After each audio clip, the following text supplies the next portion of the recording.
La cérémonie d'inauguration de l'autoroute Mission Déridois s'est tenue en présence du vice-premier ministre Mesken Tourona et d'autres autres responsables fédéraux et régionaux.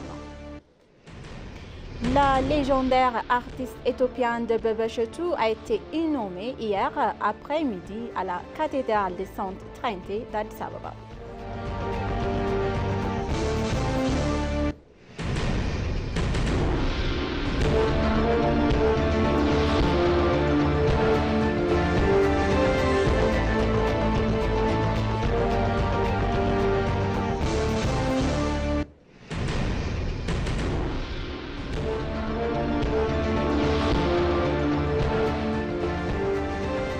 Bonjour chers téléspectateurs et bienvenue sur ABC, c'est notre journal d'aujourd'hui, du mercredi 20 août 2025. C'est moi, Samra Godado, avec le journal. Restez avec nous. La cérémonie d'inauguration de la route de l'autoroute Mission Déridois s'est tenue en présence du vice-premier ministre Mesken Tourona et d'autres responsables gouvernementaux, fédéraux et régionaux. Le vice-premier ministre qui a déclaré que l'autoroute de Mission Déridois reliera deux régions et la ville de Déridois a affirmé qu'il jouerait un rôle important dans le renforcement des intégrations économiques, sociales et politiques entre les régions. Le vice-premier ministre Mesken Tourona a déclaré qu'il était nécessaire de réduire les coûts et les délais des déplacements entre les portes et le centre du pays et de proposer des services de transport alternatifs. L'autoroute inaugurée hier permettra d'atteindre ces deux objectifs. Le vice-premier ministre soulignant que cette route est inaugurée à une époque où de nombreuses cultures ont été changées et a également insisté sur le fait qu'il ne serait jamais permis de poser la première pierre, puis de détruire, de l'abandonner, de la construire, surestimer et de la retarder et de gaspiller les ressources nationales. Il a également assuré que le projet qui favorisera le développement de l'utopie sera mené à bien rapidement et avec qualité. Le vice-premier ministre Mesken Tourona a remercié la Banque mondiale pour le financement du projet. La construction de la route sera financée par la Banque mondiale à hauteur de 62,6 milliards de $. La première phase comprendra la construction de 13 km de la route nationale Mission et la seconde, celle de 71,4 km de la route nationale de Déridois.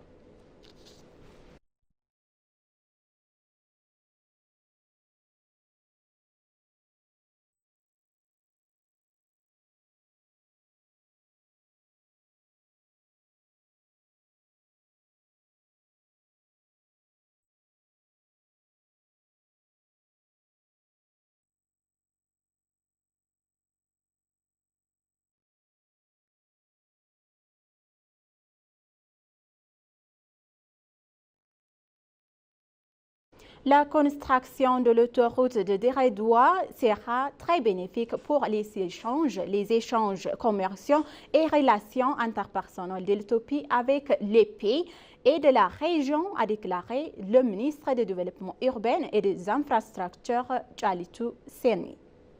La cérémonie d'inauguration officielle de la construction de l'autoroute s'est tenue hier dans la ville de Déridois. La ministre du Développement urbain et les infrastructures, Jalitou Seni, a déclaré que le secteur des infrastructures routières crucial pour la croissance et la prospérité du pays bénéficie d'une attention particulière. L'autoroute Mission Déridois réduira les coûts et le temps de trajet de plus 5 heures et à 1h30, a-t-elle ajouté. Le projet s'inscrit dans le cadre de l'initiative pour la connectivité de la Corne de l'Afrique où se trouve l'Éthiopie et sera très bénéfique pour les échanges commerçants et les relations interpersonnelles de l'Éthiopie avec les pays et de la région, a ajouté la ministre. Le projet fournira des services de transport modernes, sûrs et pratiques selon ENA.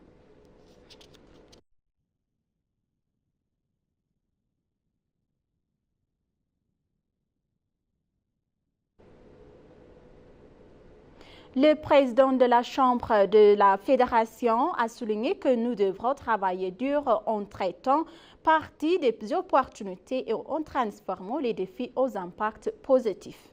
Il a expliqué que l'année budgétaire 2018 marque la fin de la 6e législature et que nous évaluerons la mise en œuvre de nos plans et en utilisant au mieux et l'autorité et les responsabilités qui nous ont été confrontées et confiées par le peuple. Il a déclaré que c'est l'année où nous corrigerons les faiblesses et établirons un équilibre favorable dans le secteur économique, social et économique politique pour la 7e législature. Il a ajouté que l'année prochaine sera une année de consultation et de consensus sur les agendas importants au niveau national. Il a également souligné que la Chambre doit être soutenue pour jouer un rôle car le consensus national est le fondement de notre unité nationale et de la construction d'un système démocratique. Il a souligné que la capacité de la Chambre à s'acquitter efficacement de pouvoirs et responsabilités que celui confère la Constitution constituera une base solide pour l'exercice budgétaire à venir. Le rapport budgétaire 2018 et le plan budgétaire 2018 du bureau de la Chambre de la Fédération ont été présentés et examinés et le président de la Chambre a défini les lignes directrices de travail et les orientations futures.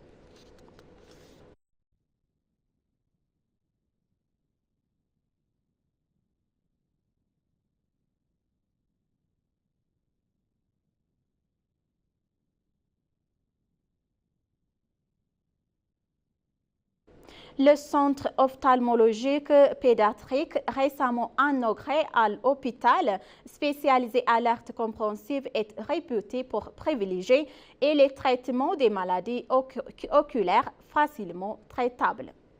La ministre de la Santé, Dr Makdes Daba, présent à la cérémonie d'inauguration, a déclaré qu'il s'agit d'une institution porteuse d'espoir pour l'avenir au-delà du traitement de la cécité et les maladies oculaires chez les enfants. La ministre a déclaré que la protection de la santé des enfants constitue le fondement de la génération de demain, ajoutant que ce centre jouera un rôle majeur dans le traitement des maladies oculaires facilement traitables chez les enfants. La ministre a également ajouté qu'il contribuerait grandement à l'évolution des soins oculaires pédiatriques et en Éthiopie. Dr Shumalis Gazahagne, directeur de l'hôpital spécialisé alerte compréhensive, a déclaré que l'hôpital serait un espoir pour l'avenir en fournissant des soins oculaires pédiatriques de qualité.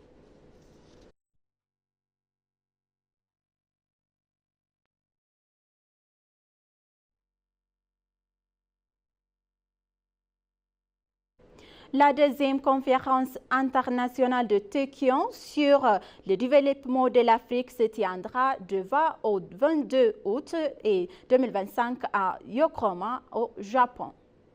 Une délégation éthiopienne conduite par le ministre d'État des Affaires étrangères Adara Abara participe au segment ministériel organisé en session préparatoire. Le sommet réunit des dirigeants africains, le Japon et des partenaires internationaux afin de promouvoir la paix, la sécurité, le développement durable et la croissance inclusive. Les discussions porteront principalement sur l'autonomisation des jeunes, des femmes, la résilience climatique, l'intégration régionale et le rôle de partenariats publics et privés. Ethiopian Airlines et d'autres acteurs nationaux sont également représentés. Depuis son lancement en 1993, la TCD constitue une plateforme essentielle pour la construction menée par l'Afrique conformément à l'agenda 2063 de l'Union africaine et à l'agenda 2030 des Nations unies. Parallèlement au sommet, la délégation éthiopienne tiendra des réunions bilatérales avec des partenaires japonais et internationaux afin de renforcer les liens et d'explorer de nouvelles opportunités.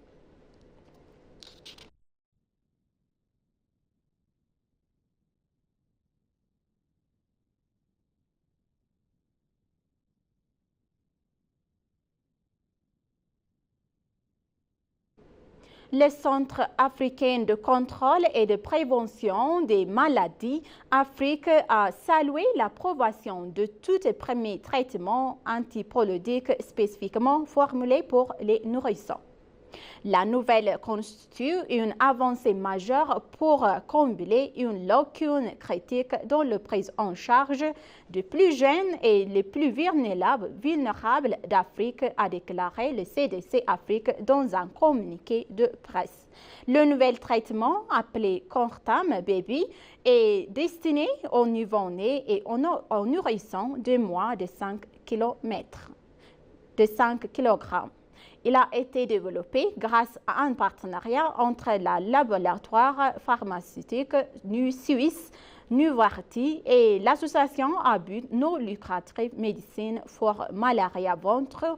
Les autorités suisses de réglementation des médicaments ont approuvé la formation en juillet.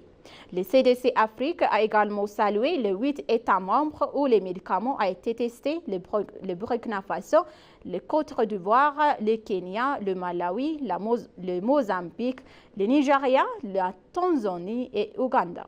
L'organisation a déclaré que le leadership de ces pays souligne le rôle croissant de l'Afrique dans l'innovation en santé. Le CDC Afrique a déclaré qu'il continuerait à collaborer avec États membres concernés afin de garantir l'accès de chaque enfant au traitement.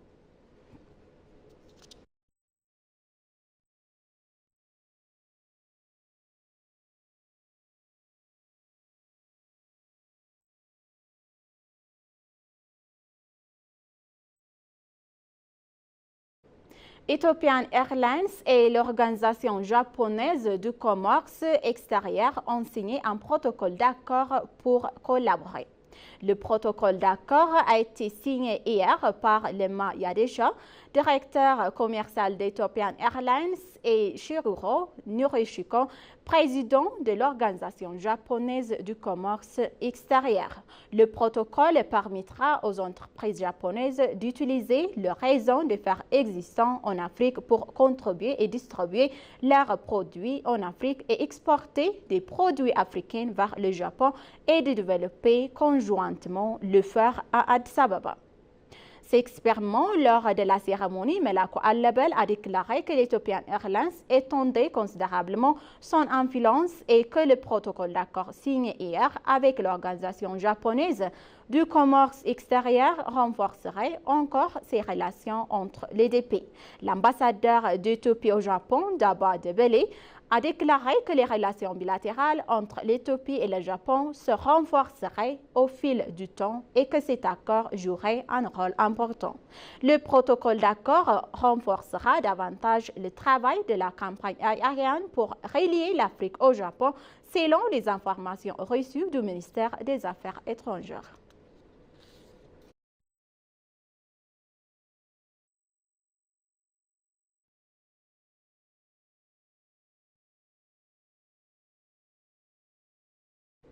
Le légendaire artiste éthiopien de Bebe Chetou a inhumé hier après-midi à la cathédrale de Sainte-Trinité d'Addis Ababa. Les funérailles ont eu lieu en présence des hauts responsables gouvernementaux, dont le ministre des Services de Conversation et de Communication gouvernementale, Legacy Toulou, le ministre de la Paix, Mohamed Idriss, le ministre de l'Éducation, le professeur Birhanou Nega et d'autres responsables gouvernementaux. Son entraînement a rassemblé de certains administrateurs, admirateurs et de dirigeants et dignitaires réunis pour honorer l'une des personnalités les plus vénérées du pays. Lors de la veille funèbre organisée hier matin au Théâtre National, où amis, familles se sont réunis pour rendre hommage aux défunis, et le président Haïle Selassie et la maire d'Addis Ababa, Adanesh Abebe, étaient présents. À l'occasion, le président Haïle Selassie a exprimé sa profonde tristesse suite au décès de l'artiste bien aimé de Bebe Chetou. Lui de Bebe était un individu exceptionnel qui consacrait sa vie à la recherche de la vérité et de la sagesse, servant de modèle à la génération suivante.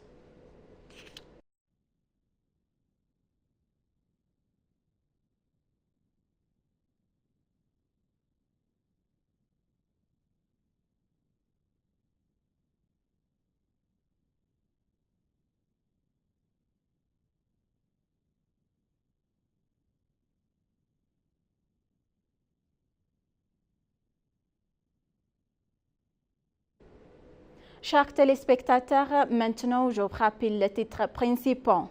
La cérémonie d'inauguration de l'autoroute Maison-Dreidois s'est tenue en présence du vice-premier ministre Mesken Tourouna et d'autres autres responsables fédéraux et régionaux. Le légendaire artiste éthiopien de Baba Chetou a été inhumé hier après-midi à la cathédrale Sainte-Trinité d'Addis Ababa.